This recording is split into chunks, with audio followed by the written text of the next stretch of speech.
아무로 메마른 땅에 단비를 내리시되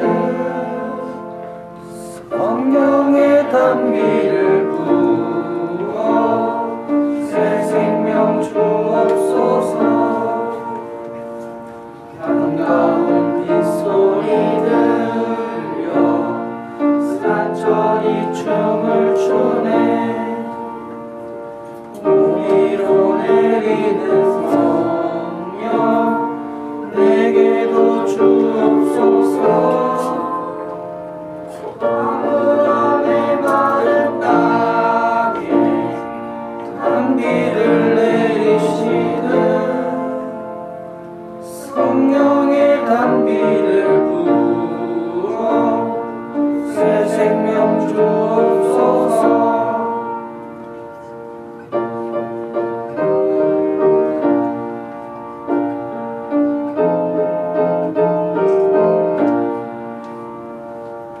참되신 사랑의 언약 어길 수 있사오랴. 오늘의 흡족한 은혜 주실 줄 믿습니다. 아무런 메마른 땅에 단비를 내리시는 성령의 단비를 부어 새 생명 주옵소서.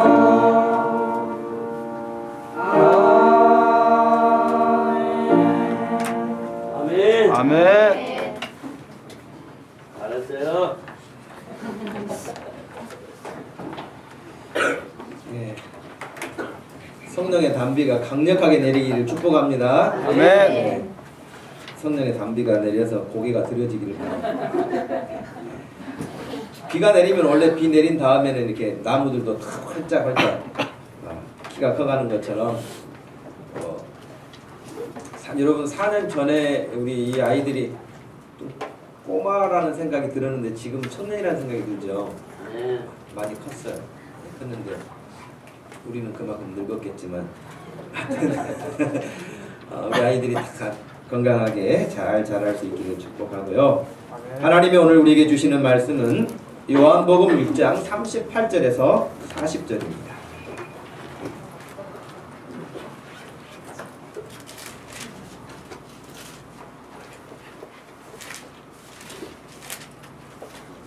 요한복음 6장 38절에서 40절 말씀까지 우리 찾으셨으면 한 목소리로 말씀 읽겠습니다. 내가 하늘에서 내려온 것은 내 뜻을 행하려 함이 아니요 나를 보내신 이의 뜻을 행하려 함이니라. 나를 보내신 이의 뜻은 내게 주신 자 중에 내가 하나도 잃어버리지 아니하고 마지막 날에 다시 살리는 이것입니다. 내 아버지의 뜻은 아들을 보고 믿는 자마다 영생을 얻는 이것이니 마지막 날에 내가 이를 다시 살리리라 하십니다. 아멘. 말씀대로 순종한 사람 시리즈 오늘 이제 마무리하려고 그러는데요. 7번째 시간으로 예수님에 대해서 오늘 말씀을 전하려고 합니다. 그 사람이 어떤 사람인가? 그 사람을 알아가는 방법은 여러 가지가 있습니다. 흔히 우리가 쉽게 하는 말로는 그 친구를 보면 그 사람을 알 수 있다. 그런 이야기를 하죠. 그래서 그 사람이 주로 어울리고 있는 친구들이 어떤 사람인가? 보면은 간혹 가다가 정말 그 친구들하고 어울리지 않는 사람이 있어요. 같은 동창이라고도 말하고 학교 친구라고도 말하고 다 하지만은 정말 그 친구들이 막 거칠게 하고 그렇게 예의 없고 그런 삐뚤어지고 그런 사람들 중에 전혀 그렇지 않은 사람들도 있지만은 그런 경우는 쉽지가 않아요. 대부분은 비슷한 사람들끼리 어울려서 또 그냥 친구하면은 자기 마음에도 없었지만 그 친구 따라서 같이 한번 해보기도 하고 그래서 그 사람의 됨됨이를 보게 되는 것이죠. 혹은 뭐 성장 과정을 보게 되면은 또 그 사람을 알 수 있다. 그래서 옛날 어른들은 결혼하기 전에 특별히 이렇게 자기 집에 아들이 결혼하게 된다. 그러면 꼭 어른들이 하시는 말씀 가운데는 며느리 될 그 가정에 어머니를 봐야 된다. 사돈 때 어른을 봐야 된다. 그 어머니가 어떤 분인가에 따라서 딸의 모습을 미리 볼 수 있기 때문에 그렇다. 뭐 이런 이야기들도 하게 됩니다. 그래서 가정교육이라고 하는 것이 하루아침 뭐 2박 3일이나 3박 4일 동안 교육에서 될 문제가 아니고 늘 일상에서 보고 듣고 생활했던 것들이 드러나기 때문에 아마 그런 이야기도 나왔을 것입니다. 그런데 또 다른 한 가지 방법으로 사람을 확인할 수 있다면 그 사람이 하는 말을 들어보면 그 사람이 또 어떤 사람인 줄 알아요. 그렇게 볼 때에 아마 요즘 아이들은 굉장히 옛날 사람들에 비해서 좀 싸구려 인생이 되어가는 것 같아요. 그 말이 무슨 뜻이냐면은 얼굴은 너무 예쁘게 생겼는데 입에서 나오는 말은 아주 쌍스러운 이야기를 막 거침없이 막 잘잘잘잘 막 이렇게 하는 걸 보면 저는 깜짝깜짝 놀랄 때가 있어요. 아무데나 침을 막 뱉는다거나 말을 욕설을 막 한다거나 이루 말할 수 없는 여기서 흉내내고 싶지 않은 그런 언어들을 막 사용하는 거예요. 근데 얼굴은 너무 예쁘고 핸섬하고 키도 크고 다 잘생겼는데 거기서 나오는 어떤 소리는 별로 좋지 않은 그런 모습들을 보기도 하죠. 근데 지금 이렇게 말씀드린 것들을 통해 가지고 그 사람이 어떤 사람인가 아는 것도 한계가 있어요. 왜냐하면 말은 그렇게 하고 그 속 마음은 또 다를 수가 있기 때문에 그래요. 또 사람들에게 겉으로 보여주는 것과 실제 자기의 모습이 다를 수도 있기 때문에 그렇습니다. 마음만 먹는다면 또 얼마든지 속일 수도 있기 때문에 그 사람이 하고 있는 어떤 것을 가지고 이렇게 할 수가 없어요. 최근에 여러분 방송에 보니까 우리나라의 생무병사의 권위자로 알려져 있는 어떤 한 분이 하여튼 방송에서 그 질병에 대한 부분들 혹은 장수에 대한 부분들 이런 부분에 조언을 이렇게 하는 사람으로 유명하고 그런 일로 늘 인터뷰도 했던 사람이에요. 근데 이 사람이 서울대학교 대학원까지 졸업했다고 그리고 미국 하버드까지 갔다 왔다고 다 그렇게 됐는데 가짜였어요. 그 우리는 그동안 그 사람이 알려준 건강 정보가 도대체 이게 뭐 어떻게 된 것인지 정말 혼란스러운 가짜인 거예요. 근데 서울대학교 한번 가기는 갔대요. 뭐 경영자 대학원인가 뭐 특강 같은 거 하나 듣고 미국에 가가지고 하버드에 그렇게 건강 코스로 가가지고 한번 이렇게 1시간 정도 강의 듣기는 했는가 봐요. 하여튼 갔다가 오면은 무조건 다 그렇게 졸업한 것처럼 속여가지고 사람들은 그런 어떤 이력 내세운 거 확인하지 않고 그것만 보고 대단한 사람이라고 존중해주고 그 사람 말에 권위를 실어주고 그랬던 것이죠. 그러니 지금 여러분 속이려고만 하면은 얼마든지 속이는. 그래서 최근에도 불거져 있는 사회적인 문제로 외국인 학교에 입학하기 위해서 멀쩡한 사람들이 이혼했다고 거짓 서류를 꾸민다거나 외국에 가지도 않았는데 몇 년씩 살고 온 것처럼 꾸며가지고 부정 입학을 한다거나 이런 이야기들은 너무 흔하지 않습니까? 그렇기 때문에 정말 어떤 공공기관이 만들어서 도장을 찍어가지고 증명서를 발급해 왔어도 이게 가짜인지 진짜인지 구분이 안 가는 그런 시대가 된 거예요. 그럼에도 불구하고 여러분 세상이 속고 속이는 이런 환경 가운데 있음에도 불구하고 전혀 의심할 수 없는 전혀 거짓이 없는 진실하신 바로 그분은 예수 그리스도십니다. 예수님은 이 땅에 오셨던 역사적인 인물이시지 그냥 가공 인물이 아닙니다. 여러분 기원 전과 기원 후를 나누는 바로 그 분기점이 예수 그리스도가 오시기 이전이라고 해서 BC라고 하지 않습니까? 비포 크라이스트라고 해서 예수님이 오시기 전에 어떤 역사를 이야기를 하고 AD라고 해서 예수 그리스도가 오신 이후에 바로 예수님의 해 그런 의미로 라틴어에서 아노 도미니라고 하는 단어를 씁니다. 여러분, 그래서 예수 그리스도는 누군가가 그럴듯한 이야기로 막 미화해서 꾸며낸 그런 분이 아니고 실존하셨던 분이고 우리와 똑같은 어떤 느낌을 가지고 사셨던 하나님의 아들이셨습니다.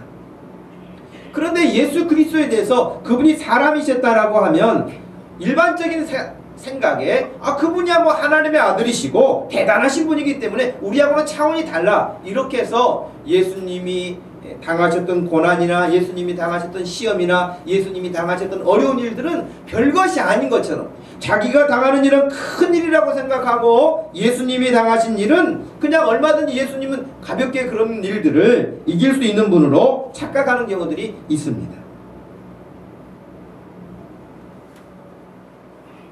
그러나 여러분, 예수 그리스도가 하나님의 아들이셨던 것 틀림이 없는 사실이에요. 그러나 동시에 우리와 똑같은 아픔도 가지고 감정도 가지고 고통도 느끼는 그런 분이셨던, 사람이셨던 예수 그리스도를 이 시간 우리가 배우려고 하는 것입니다.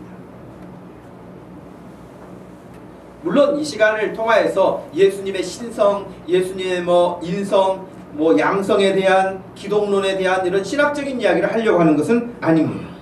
다만 예수 그리스도가 우리와 똑같은 그런 감정을 가지신 분이고 육체를 가지신 분이고 우리와 같은 과정의 성장 기간이 있으셨다고 하는 것을 통해서 그분이 어떻게 하나님 아버지 앞에, 하나님 말씀 앞에 순종하셨는가를 배우려고 하는 것입니다. 누가복음 2장 40절 말씀에 따르면 아기가 자라며 강건하여지고 지혜가 충만하며 하나님의 은혜가 그의 위에 있더라. 예수는 지혜와 키가 자라가며 하나님과 사람에게 더욱 사랑스러워 가시더라고 했습니다.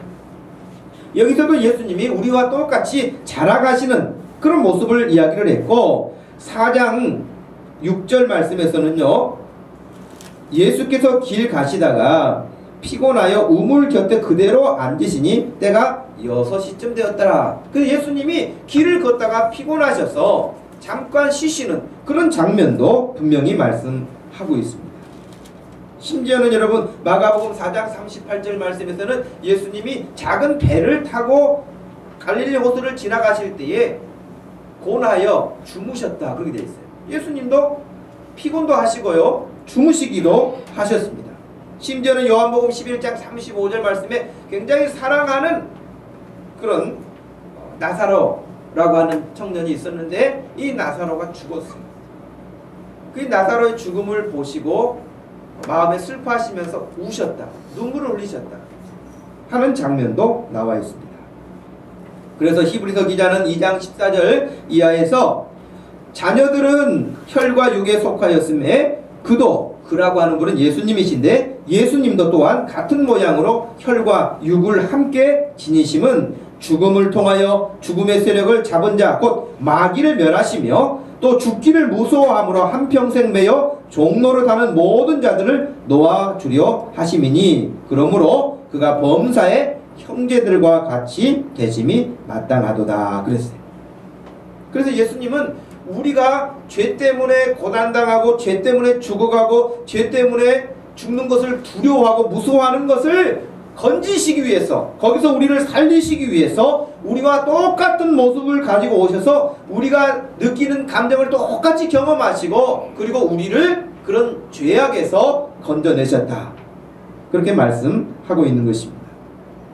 이런 예수님께서 오늘 우리가 읽었던 말씀 38절 말씀에 보면 내가 하늘에서 내려온 것은 내 뜻을 행하려 함이 아니요 나를 보내신 이의 뜻을 행하려 함이니라 그랬어요. 그래서 첫 번째 말씀대로 순종하신 예수님에게서 배울 수 있는 것은 하나님 아버지의 뜻을 아셨다는 거예요. 우리는 무슨 일을 하기 전에 먼저 이거 하려고 하는 그 일이 지금 어떤 일인지, 어떻게 해야 되는지, 왜 해야 되는지를 먼저 이해해야 합니다. 열심히 자기가 일을 해놓고 나중에 이게 아니었어? 라고 그렇게 말한다면 그 참으로 황당한 일을 만나게 될 것입니다.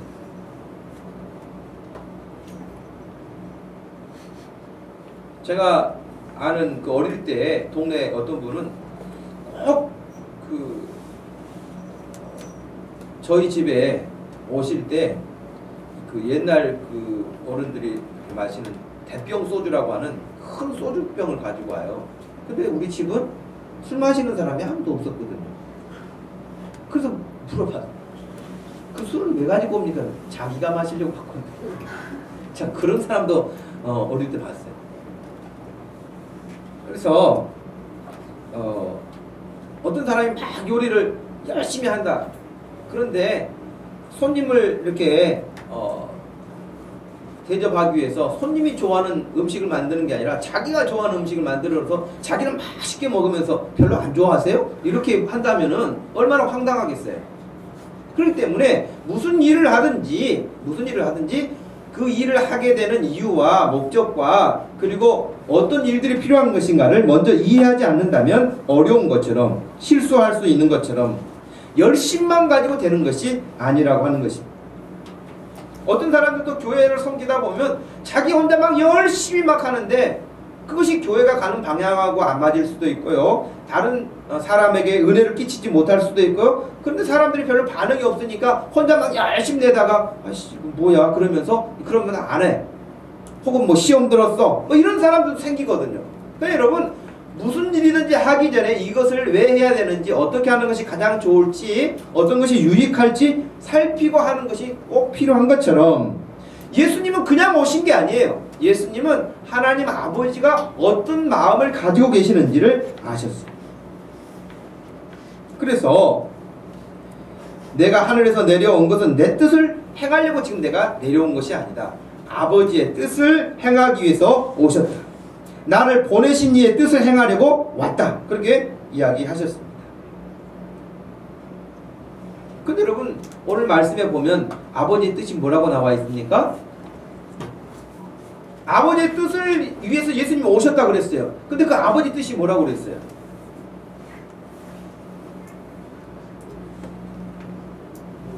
(39절에는) 먼저 나를 보내신 이의 뜻은, 그래서 그 뜻을 설명하셨죠. 그 뜻이 뭔가요? 같이 한번 읽어볼까요? 내게 주신 자 중에 내가 하나도 잃어버리지 아니하고 마지막 날에 다시 살리는 이것이다. 40절에도 또 하나님의 뜻이 나와 있어요. 뭐 있습니다. 내 아버지의 뜻은 아들을 보고 믿는 자마다 영생을 얻는 이것이니 마지막 날에 내가 이를 다시 살리리라. 여기서 분명히 아버지의 뜻은, 그래서 잃어버리지 않는 거, 그 다음 마지막에 살리는 거, 40절에도 내 아버지 뜻은 아들을 보고 믿는 자마다 영생을 얻는 거, 마지막 날에 사는 것, 결국에는 생명을 위해서 오셨다고 밝히신 것입니다. 예수님은 그냥 오신 것이 아니라 하나님 아버지가 우리를 향해서 어떤 마음을 품고 계시는가, 세상을 보시면서 어떤 마음을 품고 계시는가를 늘 보고 듣고 바르게 이해하고 있었습니다. 한마디로 예수님은 이 땅에 오신 것은 우리를 살리기 위해서, 우리의 생명을 위해서 오신 거라고 하셨습니다. 예수님을 통해서 예수 그리스도를 믿음으로 말미암아 하나님 앞에 나가는 그 믿음으로 구원에 이르도록 하는 그 일을 위해 오셨다고 밝히신 것입니다. 그렇기 때문에 여러분 다른 이유 없이 예수님은 일단 믿어야 됩니다. 예수님은 연구해야 될 대상이 아니고 예수님은 믿어야 되는 것입니다. 뭐 내가 다 이해가 안 되는 부분이 있습니다. 물론 당연히 이해 안 되는 부분이 있죠. 한두 가지가 아니겠죠. 그러나 예수 그리스도를 믿음으로 말미암아 우리가 구원에 이르도록 하시는 하나님의 뜻이기 때문에 예수님에 대해서는 무조건 믿어야 돼요. 조건이 없어요. 무조건 믿어야 돼요. 예수님이 그러셨다고 하면 네, 예수님이 이렇게 말씀하셨다고 하면 네 하고 믿을 수 있는 것이 우리 믿음이 되어야지, 제가 다 연구하고 결론 나면 제가 그때 믿겠습니다. 여러분 죽는 날까지 결론이 안 날 수도 있습니다. 분명히 오늘 우리에게 말씀하신 이 말씀 중에서도 예수님을 통해서 우리에게 믿음이 있기를 원하셨다. 마태복음 7장 21절을 예수님이 하셨어요. 나더러 주여 주여 하는 자마다 다 천국에 들어갈 것이 아니요 다만 하늘에 계신 내 아버지의 뜻대로 행하는 자라야 들어가리라 그랬어요. 내 아버지의 뜻대로 행하는 자라야 천국에 가는 것이지 그냥 주님 주님 한다 그래서 다 가는 게 아니라고 말씀하신 거예요. 예수님은 공생애를 사시면서 이 아버지의 뜻에 대해서도 마태복음 11장 26절에 옳소이다 이렇게 되는 것이 아버지의 뜻입니다 그랬어요. 12장 50절 말씀에서는 누구든지 하늘에 계신 내 아버지의 뜻대로 하는 자가 내 형제요 내 자매요 내 어머니요 라고 했습니다. 마태복음 18장 14절에서도 이와 같이 이 작은 자 중에 하나라도 잃은 것은 하늘에 계신 너희 아버지의 뜻이 아니니라. 마태복음 21장 31절에 두 아들의 비유를 드시면서 그 둘 중에 누가 아버지의 뜻대로 행하였느냐. 그래서 예수님은 늘 아버지의 뜻, 하나님 아버지의 뜻이 무엇인가에 대해서 관심이 집중되어 있었어요. 하나님이 기뻐하시면 하는 거예요. 그것이 십자가를 지는 죽음의 길이라 할지라도 하나님이 기뻐하시면, 아버지가 기뻐하시는 일이면 했어요. 하나님이 싫어하시는 일이면 하지 않았어요. 누가복음 22장 42절에 이르시되 아버지여 만일 아버지의 뜻이거든 이 잔을, 이 잔은 곧 십자가의 죽음을 말씀하시는데 이 십자가의 죽음을 내게서 옮겨주십시오. 그러나 내 온대로 마옵시고 아버지의 온대로 되기를 원하나이다. 아멘. 그러니 예수님이야말로 철저하게 하나님 아버지의 뜻을 따라서 순종하고 그분의 말씀에 따라서 순종하는 그런 일을 사셨는데, 바로 그렇게 사시는 모든 일들에 선행되는 것이 하나님의 뜻이 무엇인가를 이해하는 것이 먼저라고 하는 것입니다. 두 번째는 그 하나님의 뜻을 아셨기 때문에, 두 번째 예수님이 말씀에 순종하실 수 있었던 것은 유혹을 물리치신 거예요. 하나님의 뜻을 알고 계셨기 때문에 죄악들의 얼마나 많은 유혹들이 예수님에게 왔어요. 심지어는 여러분 요한복음 6장에 보면 2의 13절에 보리떡 5개로 먹고 남은 조각이 12바구니에 찼더라. 그 사람들이 예수께서 행하신 이 표적을 보고 말하되 이는 참으로 세상에 오실 그 선지자라 하더라. 그러므로 예수께서 그들이 와서 자기를 억지로 붙들어 임금으로 삼으려는 줄 아시고 다시 혼자 산으로 떠나가셨다 그랬어요. 사람들은 여러분 얼마나 권력을 좋아합니까? 여러분 만약에 여기 계신 여러분에게 대통령 하라고 하면 하실 수 있겠나요? 대통령은 좀 부담되죠. 그냥 동장까지는, 그래도 동장은 좀 해볼만 할까? 뭐 소방서장을 해라, 소방서 뭐 불 끄는 일은 그냥 할 수 있을 것 같은데, 대통령 하라 그러면은 국무총리를 하라, 아니 외무부 장관을 하라 그러면은 그런 일은 너무 커서 부담스러워 할 거예요. 그러나 그냥 큰 이마트 사장 해라 그런 것은 먹을 것도 많고 그냥 계산만 하면 되는 것 같고, 그러니까 아마 할만하게 여길지 모르겠어요. 그런데 어찌됐든 간에 이 세상에서는요, 권력을 잡으려고 얼마나 애를 씁니까? 이제 내일이면 뭐 박근혜 정부가 새롭게 출범을 하게 됐죠. 여러분 그 자리에 오르기 위해서 얼마나 많은 사람들이 인생을 다 거기에 올인해서 평생을 애를 쓰고 시간과 공부와 열정과 돈을 다 쏟아부으면서 그 일을 쫓아갑니다.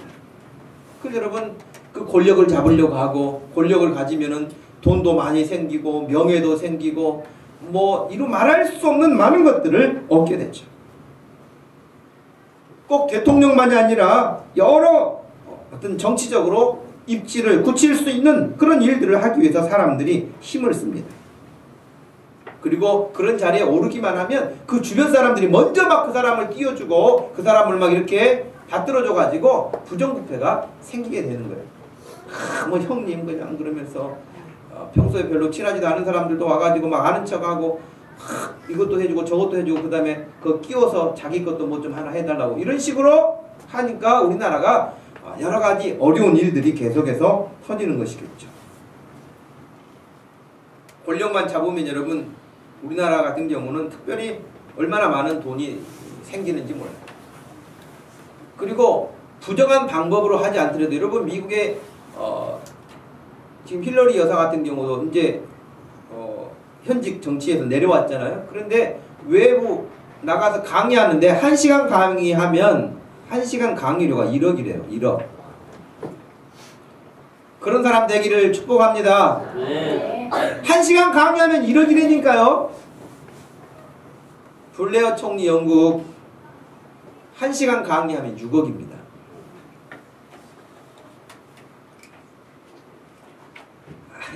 아예 오로지 못할 나무는 쳐다도 보지 말라 그랬다고.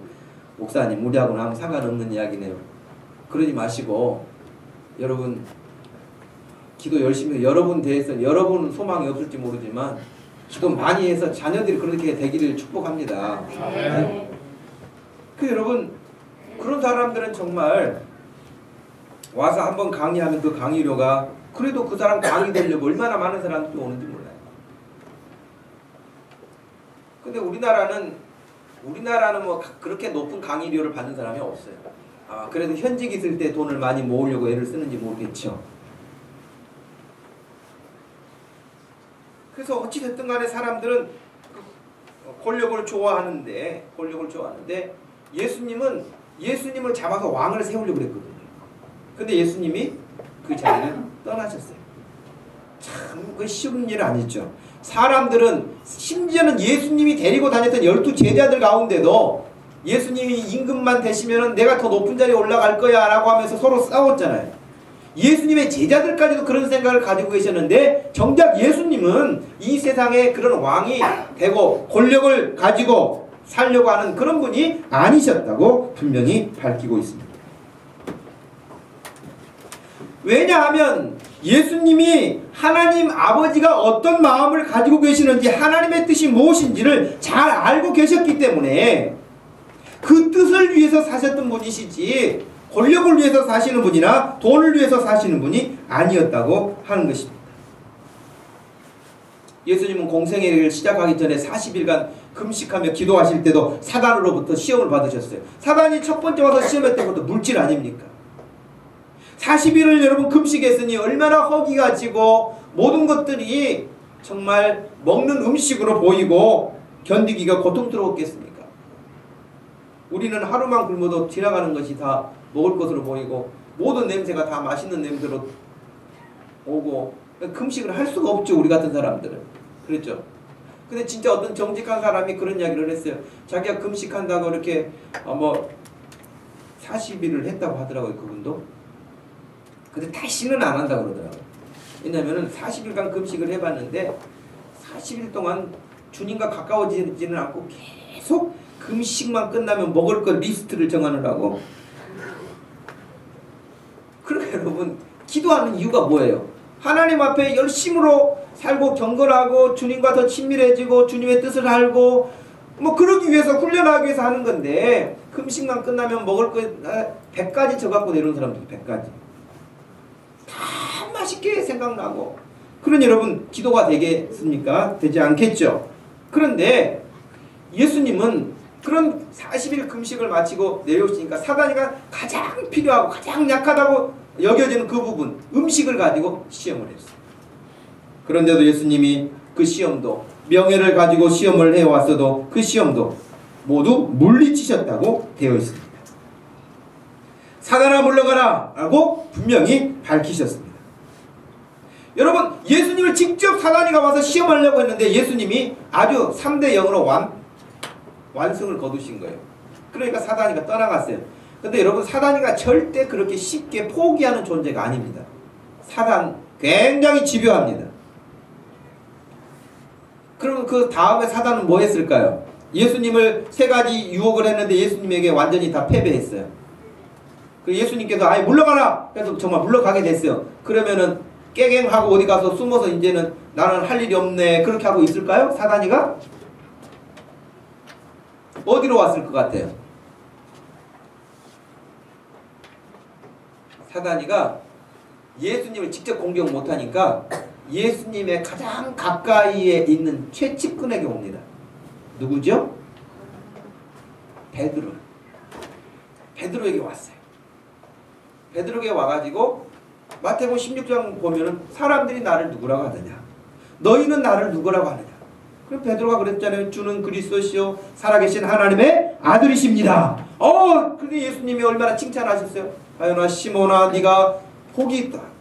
너에게 그렇게 깨닫게 하시고 알게 하시는 것은 너의 지혜에서 나온 것이 아니라 하늘에 계신 내 아버지께서 너에게 주셨구나. 칭찬을 하셨어요. 그래서 예수님은 베드로가 그런 신앙 고백을 하니까 이제 이 정도의 신앙 고백을 했으니까 예수님이 가지고 계셨던 자기의 생각을 조금 보이셨어요. 그 생각이 뭐냐면 내가 이제 예루살렘에 올라가게 되는데 예루살렘에 올라가게 되면 장로들이 나를 잡을 것이다. 그리고 장로들이 나를 핍박할 것이다. 그리고 나를 죽음의 길로 넘길 것이다. 이런 말씀을 하셨어요.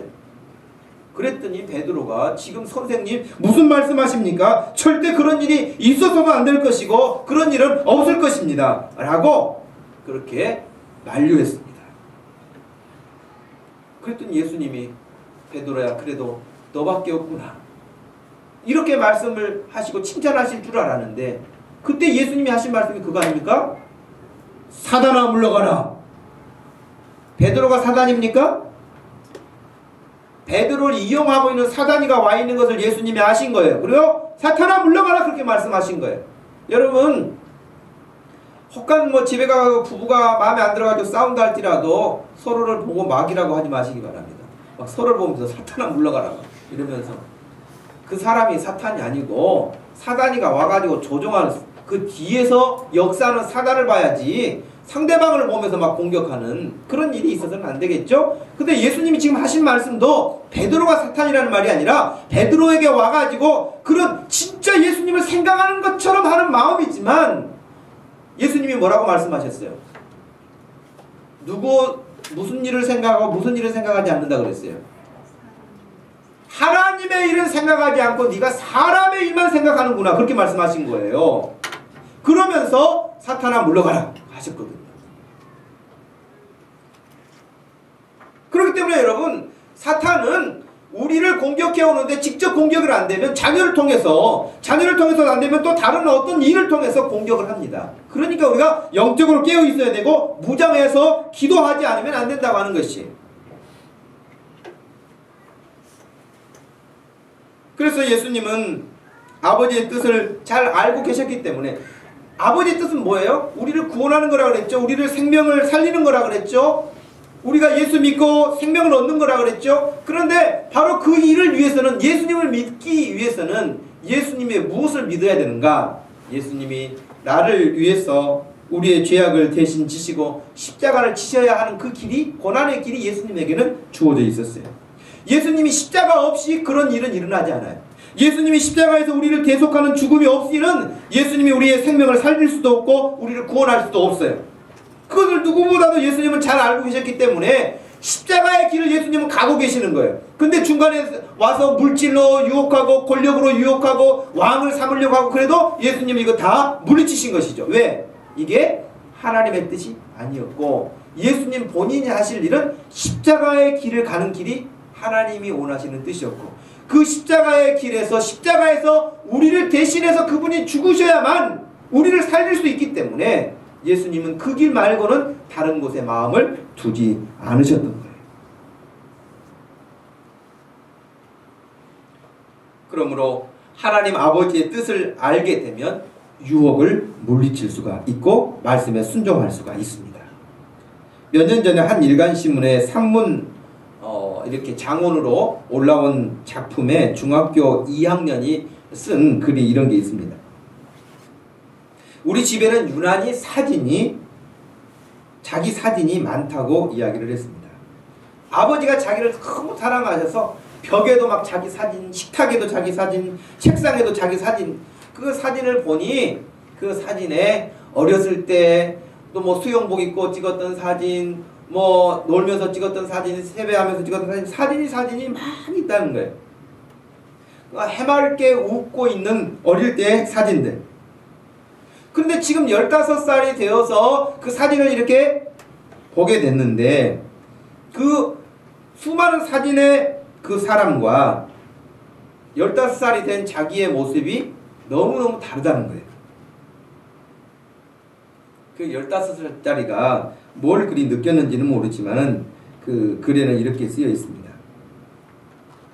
어릴 적에 나는 늘 티 없이 맑게 웃고 있었다. 하지만 조금씩 커감에 따라 바쁜 일상에 찌들어 나의 웃음은 회색빛으로 변해 갔다. 15살짜리가 뭘 회색빛으로 바뀌었다. 그러면서 이렇게 말해요. 겨우 15살밖에 되지 않는 나는 나의 삶은 총각을 다투는 전쟁터이다. 학교에서는 수행평가와 싸워야 하고 졸음을 이겨내야 한다. 집이라고 사정이 다르지 않다. 여전히 시험 공부와 싸워야 하고 TV의 유혹을 이겨내야 한다. 여러분, 이 15살짜리 아이도 공부하는 그 일을 위해서 유혹이 있다는 거예요. 근데 그 유혹을 이겨내야 된다는 거예요. 예수님은 우리를 구원하시기 위해서 그 구원의 길을 가시는 데 있어서 주변에 수없이 많은 유혹들이 왔는데 그 유혹을 이겨내시고 말씀을 붙들고 순종하신 거예요. 여러분, 우리가 하나님의 말씀대로 순종하고 살기 위해서는 우리 주변에서 수없이 우리를 이렇게 끌어가려고 하고 유혹하는 그런 유혹들을 물리치지 않고는 하나님의 뜻대로 사는 것은 그건 불가능합니다.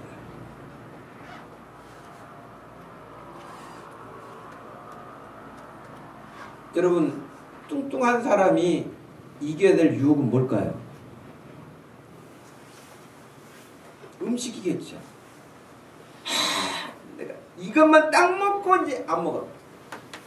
근데 배가 동의를 안 해줘. 아직도 많이 비어있다고 신호를 보내고 계속해서 먹을 수 있는 욕구를 이렇게 자극해가지고 에이, 다이어트 그냥 하기로 했는데 오늘까지 어차피 오늘은 틀렸으니까 오늘까지는 마음껏 먹고 내일부터 하자. 그럼 내일은 또 생각지 않은 만남을 통해 가지고 맛있는 음식이 또 기다리고 있어요. 밤에 야식. 뚱뚱함을 버리지 못하고 평생 살게 됐죠. 여러분, 요즘에는 무농약 과일, 채소 길러내고 더 많이 비싸게 받고 그렇게 팔리고 그러잖아요.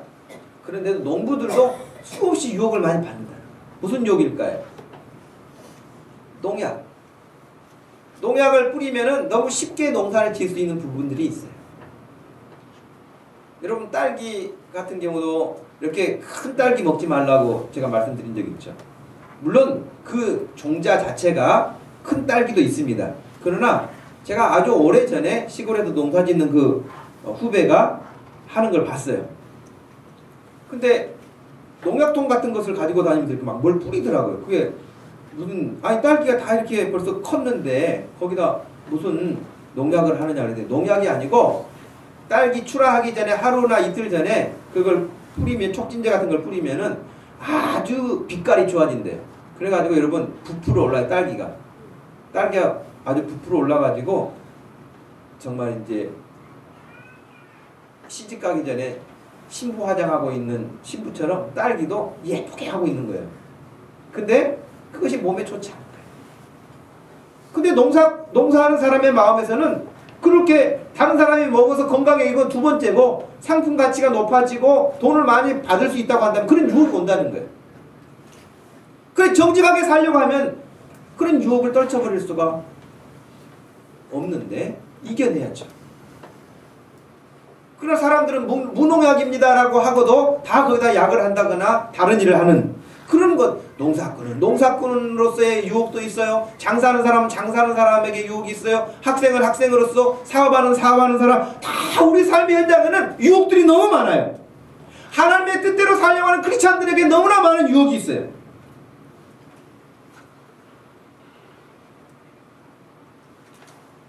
그런데 이제 사람들이 이런 부분들을 조금씩 무시하고 지나가잖아요. 그럼 뻔뻔해져요. 뭐 다 그러는데 뭐. 그러면서 양심이 이제 굳어져 가지고 양심의 가책을 느끼지 않아요. 여러분, 지금 전에도 말씀드렸습니다만 우리나라 이렇게 새로운 정부가 들어설 때마다 얼마나 많은 일꾼들이 필요합니까? 국무총리부터 시작해가지고 각부 장관에 옛날에 봤을 때 대통령이 임명할 수 있는 임명직이 수백 명이 됐는데 그런 사람들을 이제 뭐 산하 기관은 우리가 잘 모르니까 드러나지도 않지만은 이렇게 공적으로 드러나는 국무총리부터 시작해서 장관들, 실세 장관들 이런 사람들 하려고 다 인사청문회 하면은 여러분 지금 최근에도 불거진 어떤 이야기들을 보십시오.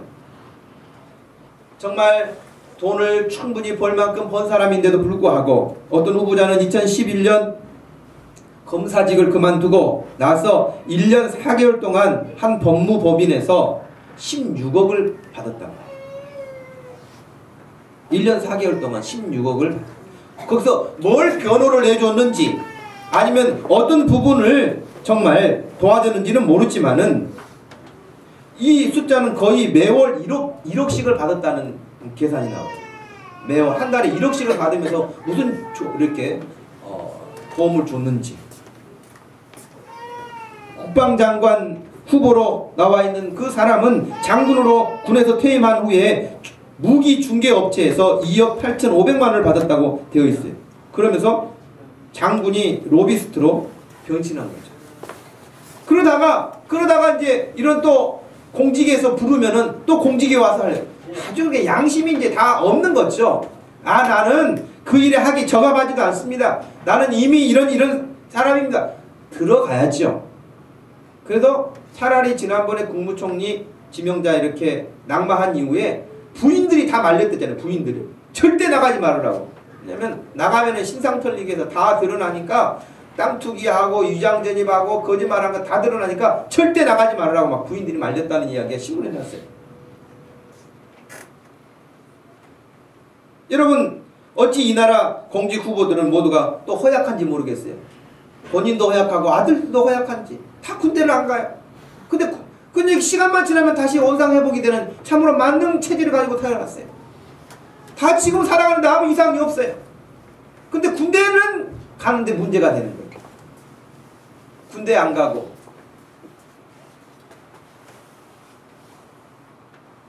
이것이 유혹이에요. 고생 않고 땀 흘리지 않고 노력하지 않고 쉽게 어떤 것들을 얻으려고 하는 그런 유혹들은 수없이 많이 옵니다. 여러분 우리라고 왜 그런 유혹이 없겠습니까? 여러분에게 왜 그런 유혹이 없겠습니까? 거짓말 한 번만 살짝 눈만 감으면은 쉽게 돈도 벌 수 있을 텐데 쉽게 그냥 어떤 것도 얻을 수 있을 텐데 모른 척만 해도 될 텐데 그런데 여러분 우리가 하나님을 믿는 사람으로서 그렇게 살 수가 없다고 하는 것이죠. 예수님은 이런 문제를 만나실 때마다 단호하셨습니다. 물러가라! 물리치셨어요. 하나님이 기뻐하시지 않는 일에 있어서는 단호하셨습니다. 그러므로 하나님이 원하시는 뜻이 무엇인가를 알았을 때는 유혹도 물리쳐서 말씀에 온전하게 순종하실 수가 있었던 것입니다. 마지막 세 번째는 하나님의 뜻을 알고 그 유혹을 물리치는 그런 힘은 어디서 오는가? 기도였습니다. 기도 없이는 순종하기가 어렵습니다.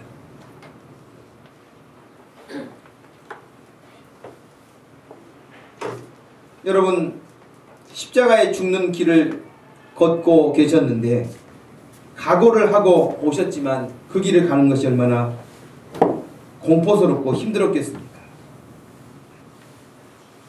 근데 여러분 우리가 막 말씀 듣고 기도하고 그럴 때 주의 뜻대로 살기를 원한다고 그렇게 마음을 결정을 하는데도 불구하고 정말 우리가 이제 점점점 우리 신앙 체질이요 어떻게 바뀌어가냐면 옛날에는 그냥 별거 아닌 것 작은 일에도 하나님이 기뻐하시는 일이라면 우리가 정말 애를 쓰고 힘을 쓰고 생명을 걸고 막 그렇게 믿음을 지켰는데 지금은 아예 생명 걸고 믿음 지키는 건 없고 그냥 나에게 조금이라도 피곤하고 나에게 조금이라도 어렵고 그러면 아예 그냥 초장에 포기해버리고 아예 관심도 두지 않고 그러면서 교회는 다니는 그러니 겉모양한 교회를 다닐 뿐이지 알맹이는 전혀 없는 이상한 크리스찬들을 점점 키워내는 그런 세상이 되고 마는 것입니다.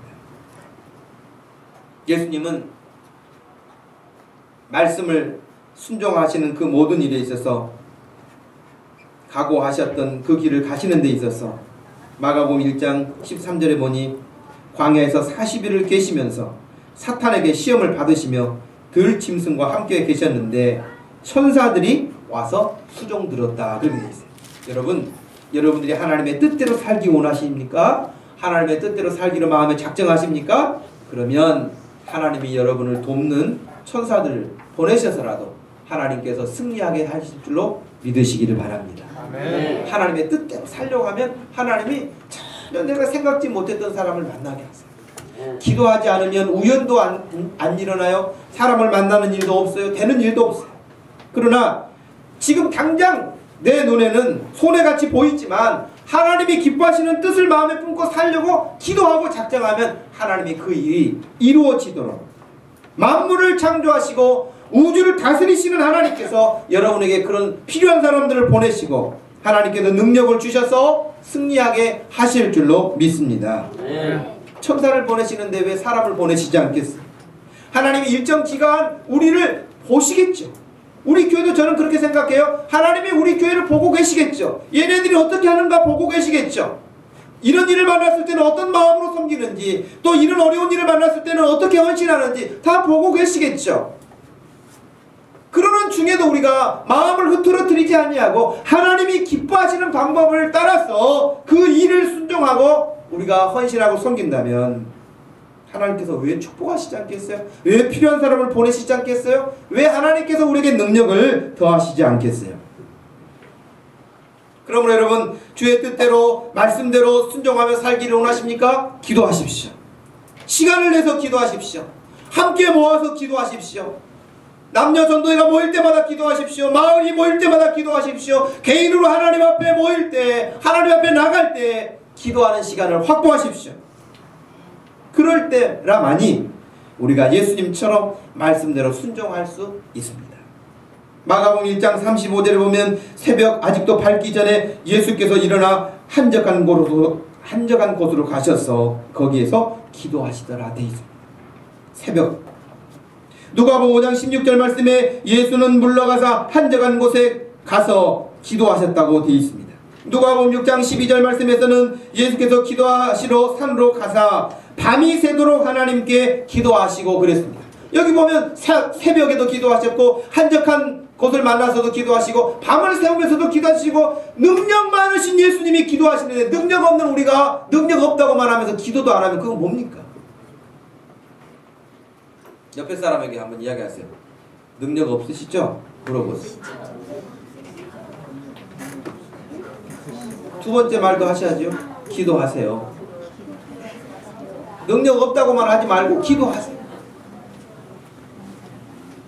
기도하세요 그러면 자기는 별로 기도도 안 하면서 옆에 사람만 기도하라고 하는 교만함이 될 수 있으니까 다시 한번 하세요. 기도합시다 같이.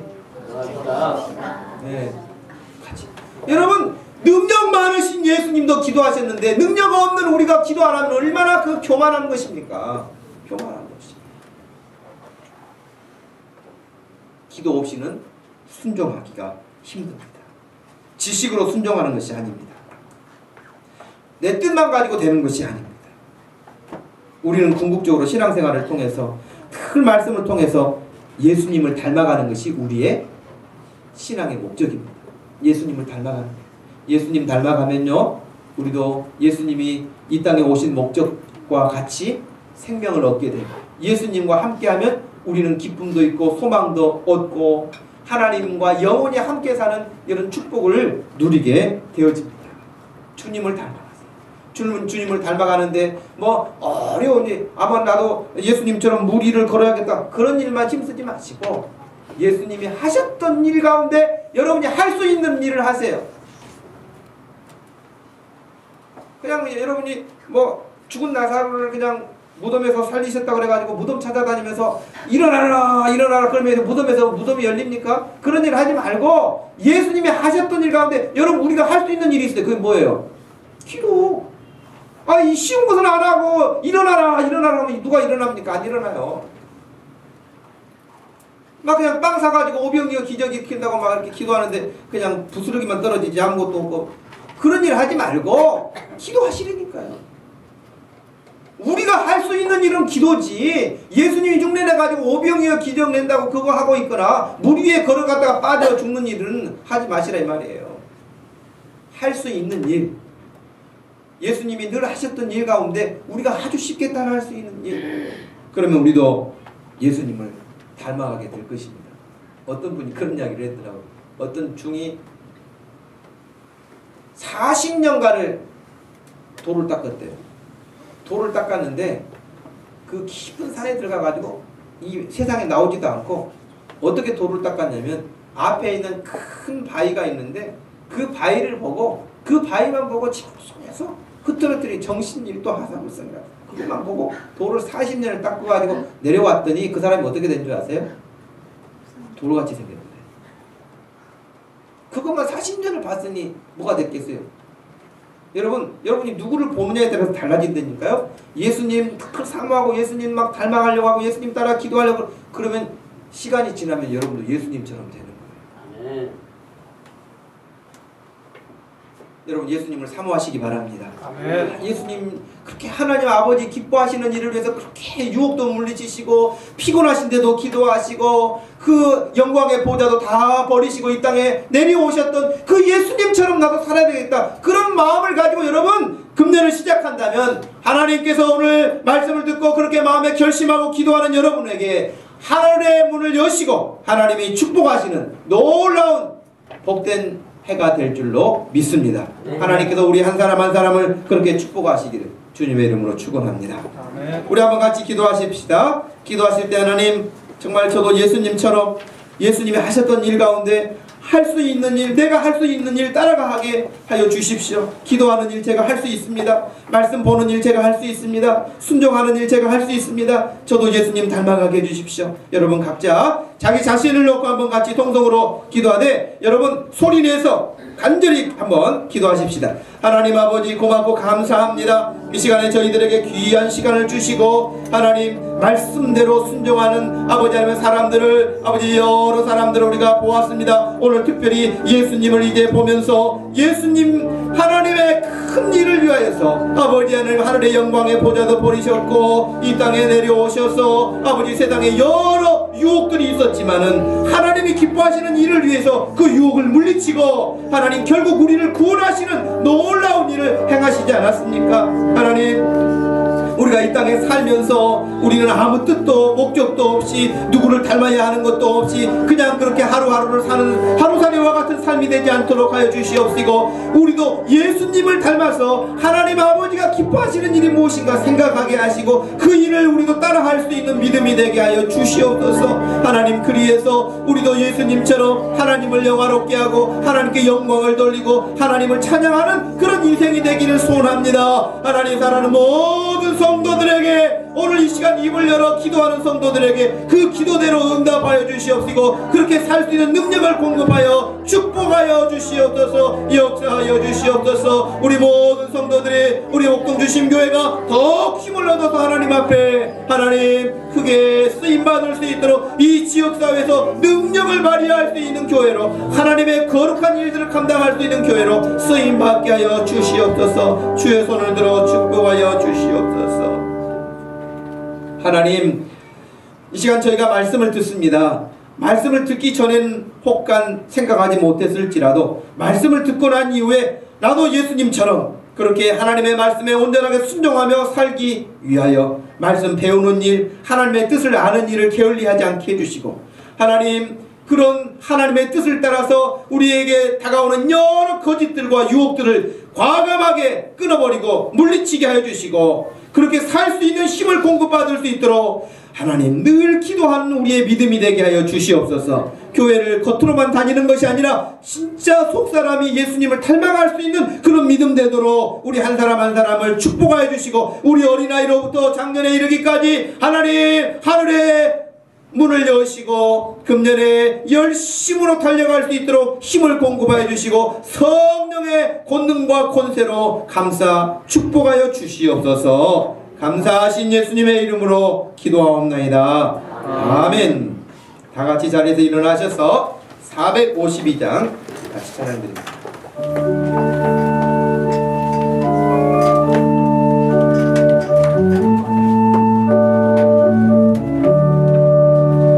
내 모든 소원 기도의 제목 예수님 닮기 원함이라. 예수님 영상 나 입기 위해 세상에 보먹기 전에 예수님 닮기 내가 원하네. 날 구원하신 예수님은 내 마음속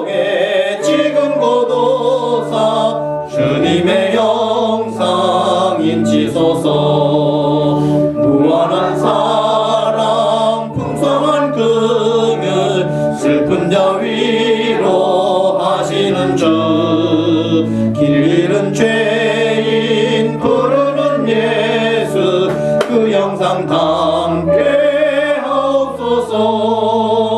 예수님 닮기 내가 원하네. 날 구원하신 예수님은 내 마음속에 지금 고도사 주님의 영상 잊히소서.